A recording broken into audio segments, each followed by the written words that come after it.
రెండవ దివ్యదేశం ఉరయూర్. ఈ క్షేత్రంలో ఉండే పెరుమాళ్లకు అజగీయ మనవాలాన్ అని పేరు. వీరిని సంస్కృతంలో సుందర జామాత అని అంటారు.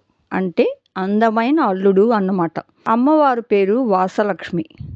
కమలవల్లి కుడుమురుట్టి నదీ తీరంలో కళ్యాణతీర్థ సమీపంలో కళ్యాణ విమానంలో ఉత్తరముఖంగా నిల్చుని 33 కోట్ల దేవతలు అనుగ్రహించిన స్వామి ధర్మవర్మ రవివర్మకు ప్రత్యక్షం. తిరుమంగయ్య ఆళ్వార్లు కీర్తించినారు.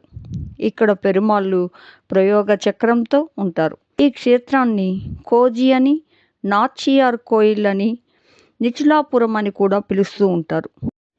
ధర్మవర్మ ఇతడు ఈక్షాకు వంశంలో జన్మించాడు. అంటే శ్రీరామచంద్రుని వంశంలో అన్నమాట. అతని భార్య నిచులాదేవి. ధర్మవర్మ వేట కోసం శ్రీరంగానికి సమీపంలో ఉండే అరణ్యానికి వెళ్ళినాడు.